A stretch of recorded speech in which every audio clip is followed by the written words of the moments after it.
Une étude a été faite récemment par des officiels sur le sujet.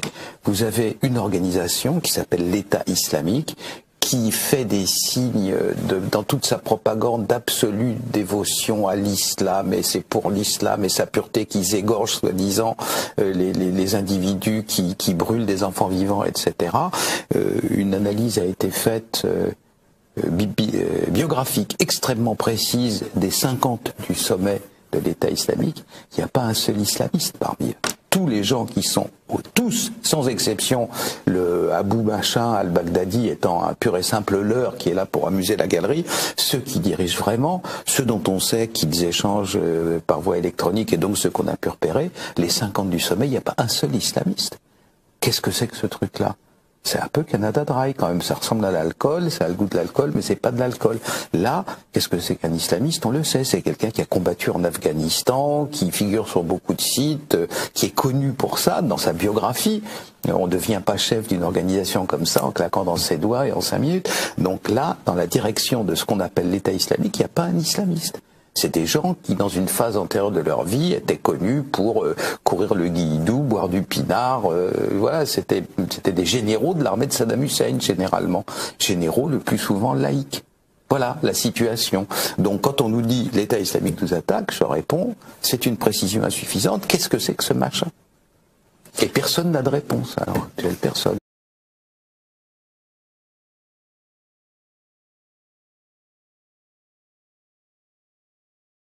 Vendredi matin, l'assistance publique Hôpitaux de Paris a organisé un exercice avec les SAMU sur ce type même d'attentat.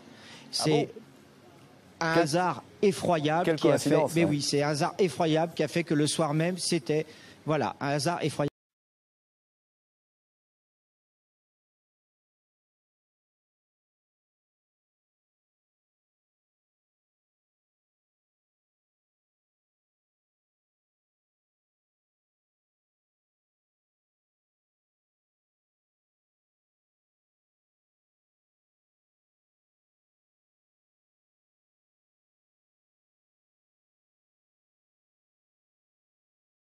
Sur comment est-ce que c'est possible.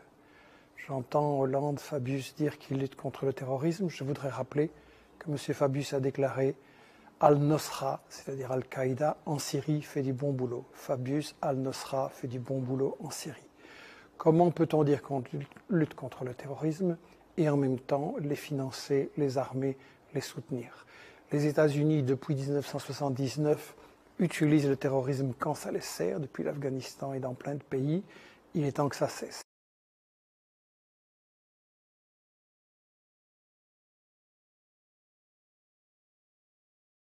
Est-ce qu'aujourd'hui, dans notre pays, vous, François Hollande, vous trouvez que les choses sur les libertés sont en danger? Je crois qu'au nom d'une cause qui est juste, nécessaire, lutter contre le terrorisme, on est en train de faire des amalgames et des confusions. C'est-à-dire que celui qui n'est plus dans la norme, qui peut avoir un comportement déviant, qui peut parfois même être au-delà de la loi, peut être assimilé à un terroriste. Ce qui, là, est une atteinte grave aux libertés. Pourquoi on fait ça? Pourquoi le pouvoir politique fait ça selon vous? Je crois qu'il y a d'abord une espèce de mouvement politique, c'est-à-dire de donner le sentiment qu'il y a une menace et que le pouvoir y répond. Donc il y a une intention politique qui est... Ils inventeraient la menace alors? Non, je crois qu'ils ne l'inventent pas. Il y a quand même des actes qui se sont produits, les caténaires, mais on lui donne un sens qui n'est pas le bon, et on lui donne une portée, on en fait un acte terroriste comme pour justifier l'intervention sécuritaire du pouvoir et son efficacité. Et puis deuxièmement, il y a une forme de dérive sécuritaire qui justifie des lois sans cesse plus répressives au nom d'une menace qui parfois est réelle et parfois, on le voit bien, est virtuelle ou voire même inexistante. Pourquoi il invente le pouvoir alors? Peut-être pour montrer une efficacité qui, sur d'autres terrains, notamment économiques et sociaux, n'est pas forcément au rendez-vous. Donc c'est grave vos accusations, M. Hollande, là. Bah, je pense que c'est grave. Enfin, mettre en cause des hommes et des femmes, les priver de liberté, les accuser de terrorisme, c'est grave.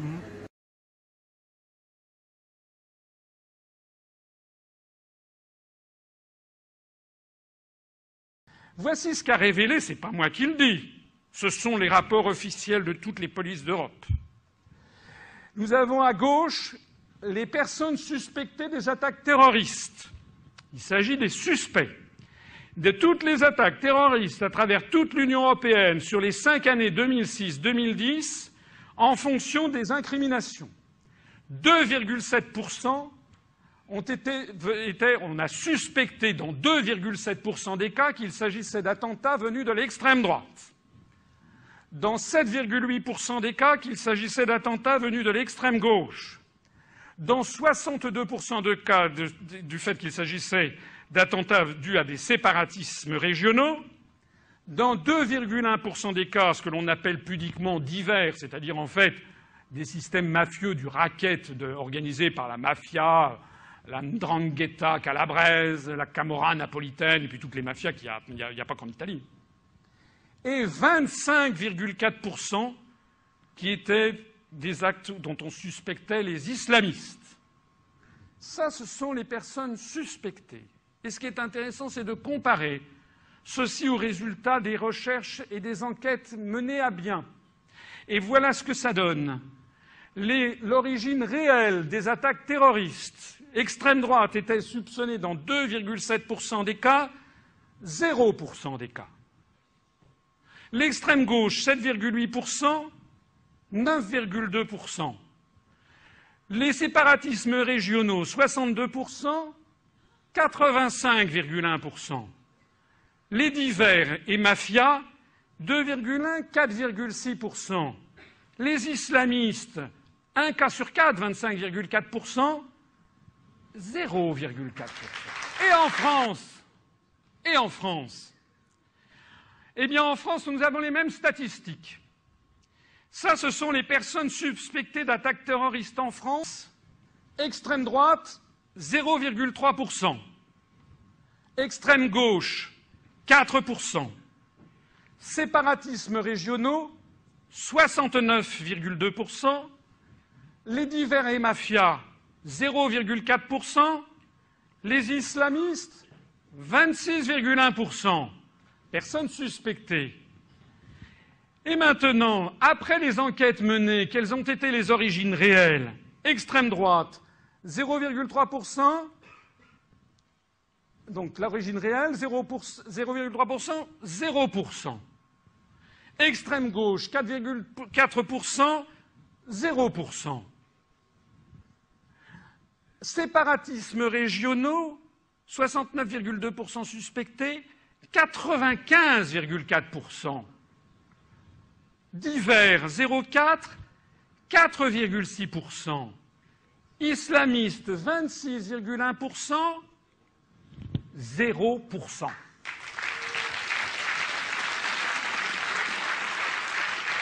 Ça n'est pas moi qui le dis, ce sont les statistiques officielles de toutes les polices européennes après examen précis des actes terroristes. En d'autres termes, au cours des 5 dernières années, 100% des nombreuses attaques terroristes en France ont été dues à des mouvements séparatistes, pour 95% d'entre elles, et à des attentats mafieux pour 5%.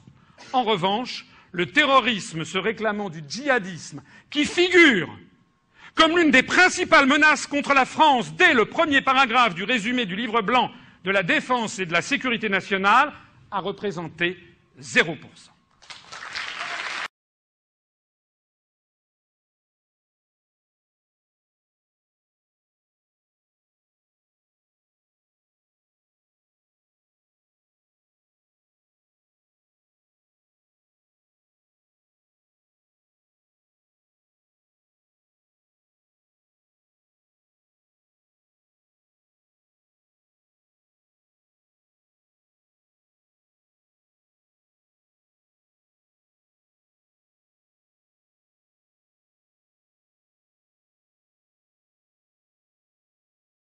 La Syrie subit depuis 2011 une tentative de déstabilisation. Il ne s'agit pas d'une guerre civile, mais bien d'une invasion étrangère. Et les djihadistes qui quittent notre pays pour mener la guerre soi-disant sainte en Syrie sont une preuve supplémentaire. Et le but, c'est de détruire la Syrie telle que nous la connaissons aujourd'hui, pour diviser le pays, affaiblir l'Iran et permettre au projet du Grand Israël de voir le jour. Dois-je vous rappeler que ce projet prévoit d'étendre Israël du Nil jusqu'à l'Euphrate, recouvrant ainsi la Palestine historique, le Liban, tiens, la Syrie, comme par hasard, la Jordanie, une partie de l'Irak et une partie de l'Égypte. L'Égypte, bien ça alors, comme c'est bizarre, quand on connaît ce projet sioniste, on voit sous un autre œil les révolutions de ces dernières années dans les pays arabes. La montée au pouvoir en Tunisie, en Libye, en Égypte, d'islamistes radicaux, qui ne sont que les petites mains du Qatar et de l'Arabie saoudite, jouent le jeu de ce grand Israël. Et le renversement du pouvoir laïque Bachar al-Assad, pour le remplacer par un gouvernement américano-israélo-islamiste, est une étape de plus dans la réalisation de ce projet. Et comme le disait Bernard-Henri Lévy, les printemps arabes, c'est bon pour Israël. Dès lors, face à ce qu'on doit appeler une violation grave de la souveraineté d'un État indépendant par un État voyou, comptez-vous, au nom de la Belgique, condamner les frappes militaires israéliennes en Syrie et exiger des sanctions à l'encontre du régime israélien. Et enfin, Carla Del Ponte a reconnu qu'il était prouvé que les rebelles syriens, que la Belgique et la communauté internationale soutiennent jusqu'à présent, ont fait usage d'armes chimiques, dont du gaz sarin. Et dans ces conditions, en tant que défenseur des droits de l'homme, allez-vous enfin revoir la position de la Belgique et soutenir le président Bachar el-Assad, qui est victime du complot que nous connaissons aujourd'hui?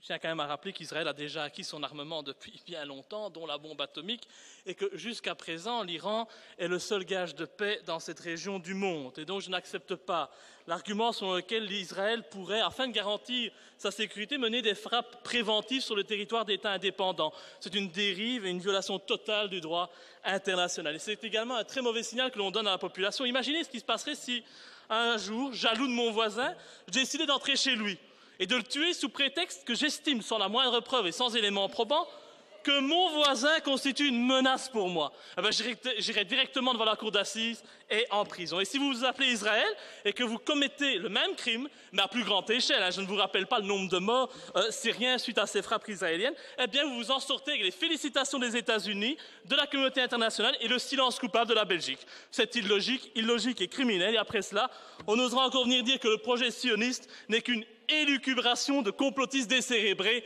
Ben voyons. Ma question, c'est à partir du moment où le président des États-Unis, on l'avait vu, avait dit si Bachar el-Assad utilise les armes chimiques contre la population civile, nous interviendrons. À partir de ce moment-là, le monde attend des représailles. Michel Collomb, comment vous le réglez, vous, ce dilemme?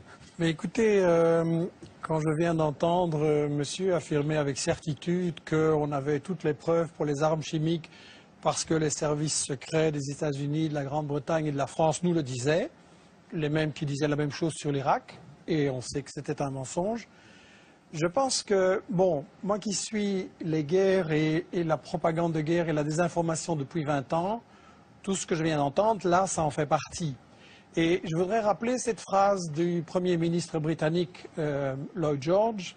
En 1914, il disait « Si les gens savaient à propos de la guerre, elle serait arrêtée tout de suite, mais les gens ne savent pas et ne peuvent pas savoir. » Et cette 20 années d'études sur les guerres et tous les prétextes de ce genre et tous les mythes qui ont été fabriqués comme ça m'ont amené à penser qu'il est très important que les gens qui nous regardent et qui nous écoutent réfléchissent que dans chaque guerre, on applique ce que j'ai intitulé les principes de la propagande de guerre. On ne peut pas évidemment dire qu'on fait la guerre pour le pétrole, pour le gaz, pour le fric, etc. Donc il faut travailler l'opinion publique, premièrement en cachant les intérêts, et je m'excuse, la question de la Syrie c'est très simple, il y a du pétrole, il y a du gaz, il y a des gazoducs, il y a des projets énormes en dessous de la Méditerranée qui intéressent Israël, tiens, et quand on voit que Total et le Qatar maintenant en Libye se partagent le gaz, ben, il ne faut pas faire un dessin. Le deuxième grand principe de la propagande de guerre, c'est de cacher l'histoire. Et la France se pose en donneuse de, enfin la France d'en haut se pose en donneuse de leçons. Il ne faudrait quand même pas oublier que le colonialisme français a bombardé les Syriens en 1945 pour les empêcher d'acquérir leur indépendance, a pratiqué et organisé la division de la Syrie, notamment sur des bases religieuses, et puis que toute l'histoire de la Syrie, depuis qu'elle a résisté à Israël, ça a été le travail des États-Unis et d'Israël pour affaiblir et briser la Syrie. Et Roland Dumas disait il n'y a pas longtemps qu'il y a 2 ans, on lui avait dit à Londres, on prépare quelque chose contre la Syrie, est-ce que tu veux en faire partie? Il avait dit non, 2 ans avant les manifestations. Le troisième grand principe de la propagande de guerre, c'est qu'il faut absolument, quand on a décidé d'attaquer pour le pétrole, le gaz ou le fric, il faut absolument diaboliser l'adversaire. Et donc là, on a droit à toute une série d'histoires. Et celui qui dit, moi je sais, qui dit ici, je sais tout ce qui se passe en Syrie, je n'ai aucune certitude, pour moi c'est un charlatan. Je pense qu'il n'y a pas de guerre propre, je pense qu'on a vu des atrocités des 2 côtés. Et je pense que quand on se réclame de la justice, dire avant toute enquête, je sais qu'il va falloir faire quelque chose et je sais qui est coupable, c'est pas sérieux. Un tribunal qui jugerait comme ça ne serait pas accepté. Sur la question des armes chimiques, c'est évidemment intolérable. Je voudrais juste poser la question à ceux qui connaissent bien les États-Unis. Quel est le pays dans l'histoire qui a le plus utilisé des armes chimiques, biologiques et bactériologiques? Sinon les États-Unis, avec 250 kilos d'armes chimiques balancées sur le Vietnam, et maintenant encore des bébés qui naissent comme des monstres, et dans toute une série d'autres pays. Donc si Obama trouve que les armes chimiques c'est intolérable, il ne doit pas aller très loin pour punir les coupables. Le 4e grand principe de la propagande de guerre, c'est qu'il faut toujours se présenter comme défendant les victimes. On fait toujours des guerres soi-disant humanitaires. Mais là, la mèche a été vendue hier ou avant-hier, je ne sais plus, par Bernard Kouchner, qui est un pro-interventionniste, et qui a dit devant une télé française, bien sûr que le but c'est de renverser Bachar el-Assad, mais il faut un habillage diplomatique. Ça veut dire qu'on n'est pas là pour défendre les Syriens, parce qu'en réalité c'est une guerre qui a été provoquée par les États-Unis et leurs alliés dès le départ, comme Roland Dumas l'a dit. On n'est pas là pour protéger les victimes et pour les empêcher. Au contraire, on veut qu'il y en ait plus pour avoir un prétexte d'intervenir. Et je tiens à rectifier les mensonges qui ont été dits. Le gouvernement syrien est parfaitement d'accord de négocier. Et ce sont les États-Unis, la France et le Qatar qui ont dit non, on ne négocie pas, on veut gagner militairement sur le terrain. C'est-à-dire que Bachar el-Assad a dit qu'il voulait bien négocier. Oui, tout à fait. Et le 5e et dernier principe de la propagande de guerre, très brièvement, c'est qu'il faut monopoliser le débat et empêcher les opinions adverses. Et donc, on a dans les médias français un alignement sur cette propagande que vous avez montrée là au début. Et quand M. Hérault s'amène en disant j'ai la preuve sur les armes chimiques et qui commence par répéter dans son discours pendant des minutes et des minutes tout ce que tout le monde sait et que personne ne nie, et puis qu'à la fin il dit les services secrets m'ont dit que c'est Bachar, il n'y a aucun journaliste pour dire oui mais les preuves un peu sérieuses s'il vous plaît.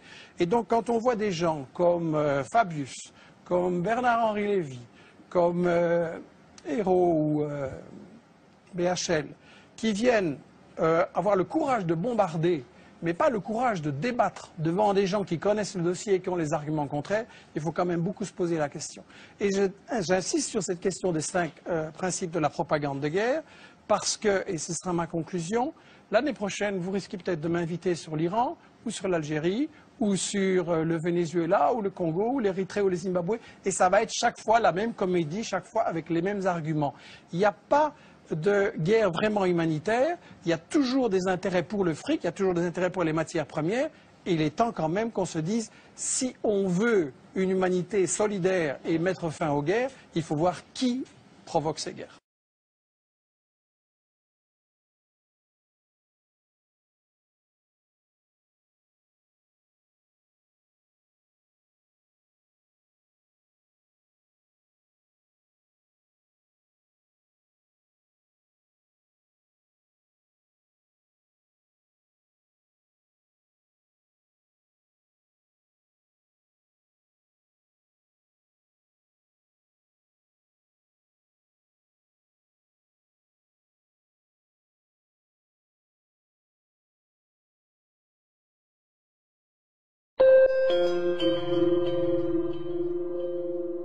D'un peu étrange dans toute cette affaire-là.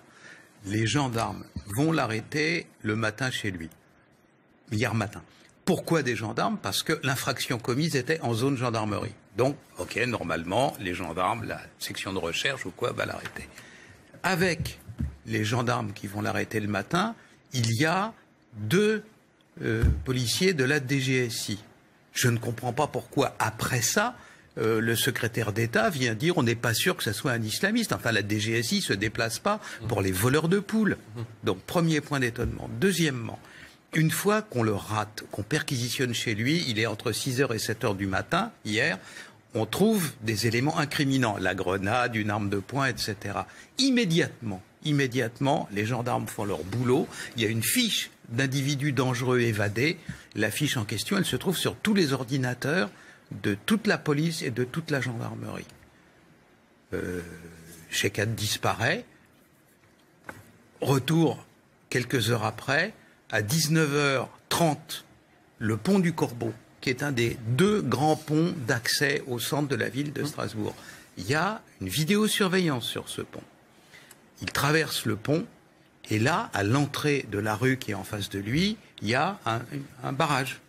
Le barrage en question, il est composé de policiers qui vérifient les identités. À côté d'eux, il y a une camionnette dans laquelle il y a un ordinateur, sur l'écran duquel se trouve le portrait de l'individu en question, danger. Comment arrive-t-il à entrer à l'intérieur de la ville? Mais comment avez-vous eu toutes ces informations? Mais par des policiers et des gendarmes de Strasbourg. Si ce que vous dites est vrai, c'est assez grave. Ça y est, c'est sorti? Non, c'est pas sorti. Ce sont des informations que nous annonce effectivement. Mais c'est très glaçant d'apprendre tout cela. Ouais, mais...